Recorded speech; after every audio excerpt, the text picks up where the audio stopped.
किन्नर चुड़ैल। गोरखपुर नाम का एक गांव हुआ करता था।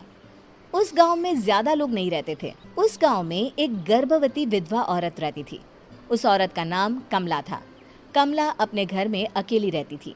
उसके पति की सारी जायदाद उसके नाम हो गई थी, पर सभी गांव वाले उस औरत को मनहूस औरत समझा करते थे और सभी उससे नफरत किया करते थे। एक बार कमला राशन की दुकान पर खाने का सामान खरीदने जाती है। भैया जी, जरा 1 किलो दाल चावल देना। अरे हाय हाय हाय हाय हाय हाय! अरे मनहूस औरत, मेरी दुकान में अपशुगन करवाने आ गई क्या? हैं? चल जा यहाँ से। मैं कुछ नहीं देने वाला हूँ तुझे। भाग भाग यहाँ से, चल जा, निकल। भैया जी, ऐसा मत कहिए। मैं गर्भवती हूँ, मुझे खाने की बहुत जरूरत है। मुझे खाना दे दीजिए। दुकानदार कमला को वहां से धक्के मारकर भगा देता है। तभी कमला रोते रोते उस गांव के किन्नरों के इलाके में आ जाती है। गांव वाले किन्नरों को उसी इलाके में रखा करते थे, क्योंकि वो लोग किन्नरों को पसंद नहीं करते थे और उनके इलाके में रहने से मना करते थे। तो किन्नरों ने उसी गांव में अपना एक इलाका बना लिया था। जब किन्नर लोग देखते हैं कि एक गर्भवती महिला रोते रोते उनके इलाके में आ गई है, तो सारे किन्नर कमला के पास जाकर उसका हाल पूछने लगते हैं। क्या हुआ बहन, तुम्हारी गर्भवती अवस्था में इतनी बुरी हालत कैसे? तुम रो क्यों रही हो? तुम डरो मत, हम तुम्हें कोई नुकसान नहीं पहुंचाएंगे। तुम शांत होकर सब बताओ कि हुआ क्या है। मैं कमला हूँ। मैं गांव के दूसरे इलाके से आई हूँ। 2 महीने पहले ही मेरे पति की मौत हुई है। मुझे गांव के लोग मनहूस मानते हैं, क्योंकि मैं विधवा हूँ और गर्भवती भी। वहाँ के लोग मुझे खाने के लिए कुछ बेचने के लिए भी तैयार नहीं, जिससे मेरा गुजारा नहीं हो रहा था। कोई बात नहीं कमला, हम तुम्हारा ख्याल रखेंगे। किन्नर लोग कमला को एक खाली घर में रहने के लिए जगह दे देते हैं और उसकी देखभाल भी करते हैं। कुछ ही महीने बाद कमला अपने बच्चे को जन्म देती है, पर अफसोस, कमला बच्चे को जन्म देते ही अपनी जान गंवा देती है। जब सब किन्नर बच्चे को देखते हैं तो बहुत खुश हो जाते हैं, क्योंकि वो बच्चा भी किन्नर ही था। कमला ने एक किन्नर बच्चे को जन्म दिया था। अब इस बच्चे की देखभाल कौन करेगा? हम तो इस बच्चे को गांव के दूसरे इलाके में भी नहीं भेज सकते। और तो क्या हुआ, इस बच्चे की माँ नहीं रही तो हम इसे पालेंगे। अब ये हमारे इलाके में रहेगा, हमारे साथ रहेगा। फिर वो किन्नर उस किन्नर बच्चे को गोद ले लेते हैं, उसका नामकरण कराते हैं। उस किन्नर बच्चे का नाम शक्ति रखा जाता है। देखते ही देखते शक्ति बड़ी होने लगती है। उसके रंग रूप बहुत सुंदर थे। वो बहुत सुंदर किन्नर दिखती है। एक दिन शक्ति एक किन्नर से पूछती है, माँ जी सुनिए ना, ये गांव के दूसरे इलाके में भी तो लोग रहते हैं, तो हम वहाँ क्यों नहीं जाते? हम उनसे अलग क्यों रहते हैं? शक्ति, क्योंकि वो लोग हमारे जैसे नहीं, वो लोग हमें पसंद नहीं करते, इसीलिए हम उनसे अलग रहते हैं। क्यों? वो हमें क्यों पसंद नहीं करते? मुझे एक बार उस इलाके में जाना है। मैं एक बार वहाँ जाकर घूम कर आऊं। शक्ति, खबरदार, जो तू उस इलाके में कभी भी गई तो अपनी जान नहीं गंवाना चाहती तो उस इलाके में कभी कदम भी नहीं रखेगी, समझी? इतना कहकर वो किन्नर वहां से चली जाती है। शक्ति उस किन्नर की बात सुनकर बहुत रोती है। माँ जी, ऐसा कैसे कह सकती है? उन्होंने इतनी सी बात के लिए मुझे इतना डांटा।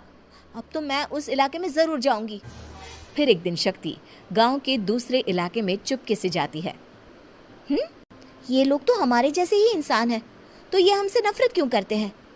जब शक्ति उस इलाके में पहुंचती है तो गांव के सारे आदमी उसके रूप से मोहित हो जाते हैं। वो लोग ये अंदाजा नहीं लगा पाते कि वो किन्नर है। शक्ति की सुंदरता देखकर सारे गांव वाले उसकी तारीफ करने लगते हैं। तभी गांव का चक्कर लगाने गांव के जमींदार का बेटा हर्ष वहां पहुंचता है। हर्ष भी दिखने में बहुत सुंदर होता है।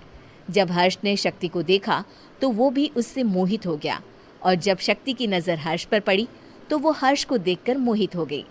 आपको पहले कभी इस गांव में देखा नहीं। इस गांव में आप नए हैं क्या? जी नहीं, वो मैं बस। तभी शक्ति बोलते बोलते रुक जाती है और मन में सोचने लगती है, अगर मैंने इनको बता दिया कि मैं दूसरे इलाके से आई हूँ तो वो समझ जाएंगे कि मैं किन्नर हूँ, इसलिए मुझे इनसे झूठ ही बोलना पड़ेगा। शक्ति हर्ष को कहती है, जी हाँ, मैं इस गांव में नई आई हूँ, यहाँ अकेली रहती हूँ। वैसे आप कौन है? आप भी इसी गांव में रहते हैं? जी हाँ, मैं इस गांव के जमींदार का बेटा हूँ। आपको किसी भी चीज की जरूरत पड़े तो आप मुझे बता देना, मुझे अच्छा लगेगा। ऐसे ही शक्ति और हर्ष एक दूसरे से रोज मिलने लगते। वो दोनों अपने प्यार का इजहार करने एक दूसरे से मिलने जाते हैं। तभी शक्ति का पीछा करते करते एक किन्नर वहां आ जाती है। शक्ति, शक्ति, मैं तुमसे बहुत प्यार करता हूँ। मैं तुमसे शादी करना चाहता हूँ। क्या तुम मुझसे शादी करोगी? हाँ हर्ष, मैं तुमसे शादी करूँगी, पर मैं तुमको अपने बारे में एक सच्चाई बताना चाहती हूँ जो मैंने तुमसे छुपा कर रखी है। तभी उनके बीच में ही वो किन्नर आ जाती है। शक्ति, तेरी हिम्मत कैसे हुई ऐसा करने की? वो किन्नर शक्ति को खींचकर गांव के जमींदार के पास ले जाती है। हर्ष भी वहां शक्ति को बचाने के लिए पहुंच जाता है। जमींदार शक्ति और हर्ष के प्यार के बारे में सुनकर गुस्से में आ जाता है और शक्ति को गांव के बाहर निकालने की सजा देता है। शक्ति ये बात सहन नहीं कर पाती और कुएं में कूदकर अपनी जान दे देती है। जमींदार हर्ष की शादी गांव की एक लड़की से करवा देता है, पर हर्ष इस शादी से खुश नहीं होता। शक्ति अपना बदला लेने के लिए मरने के बाद किन्नर चुड़ैल बन जाती है। अब मैं इन गाँव वालों को नहीं छोड़ूंगी, अब इनसे मैं अपने प्यार का बदला लूंगी। किन्नर चुड़ैल गांव वालों को परेशान करना शुरू कर देती है। एक बार वो रात को गांव के खेतों में पहुंच जाती है और वहां आग लगा देती है। सारी फसल जल के राख हो जाती है। जब एक आदमी रात को उठकर देखता है कि खेत में आग लग गई है तो वो वहां पहुंच जाता है। वो देखता है कि खेतों के बीचों बीच एक किन्नर चुड़ैल खड़ी है और वहां खड़े होकर ताली बजा रही है। गांव वाला किन्नर चुड़ैल को देखकर बेहोश हो जाता है।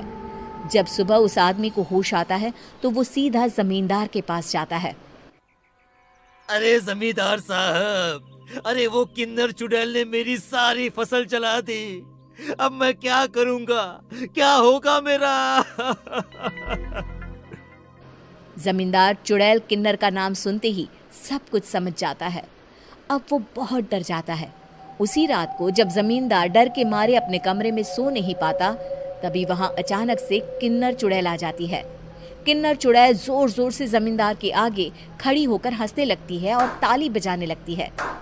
जमींदार उस डरावनी किन्नर चुड़ैल को देखकर बहुत डर जाता है। तूने मेरे साथ बहुत बुरा किया, अब मैं तुझे जान से मार दूंगी। नहीं नहीं नहीं नहीं नहीं, मुझे माफ कर दो, मुझे मत मारो। मैं कभी ऐसा दोबारा नहीं करूंगा। अब तुम जो बोलोगी वही मैं करूंगा। ठीक है, मैं चाहती हूँ कि किन्नर इलाका गांव के इलाके से जुड़े और गांव का कोई भी आदमी किन्नर समाज से द्वेष ना करे, उससे नफरत ना करे, नहीं तो मैं सारे गांव को मार दूंगी। और तुम गांव में एक नया कानून बनाओ कि अगर किसी ने भी किन्नर समाज को हानि पहुंचाने की कोशिश भी करी या इनसे भेदभाव करने की भी कोशिश करी तो उनको कड़ी से कड़ी सजा मिलेगी। हाँ हाँ हाँ हाँ, मैं ऐसा ही करूंगा। तुम जो बोलोगी वो मैं करूंगा, पर मुझे जाने दो प्लीज। तब वो किन्नर चुड़ैल वहां से चली जाती है। गांव का जमींदार किन्नर चुड़ैल का कहा मानते हुए दोनों इलाकों को एक कर देता है और नया कानून भी लागू कर देता है। तब से वहां किन्नर समाज और बाकी गांव वाले शांतिपूर्वक रहने लगते हैं।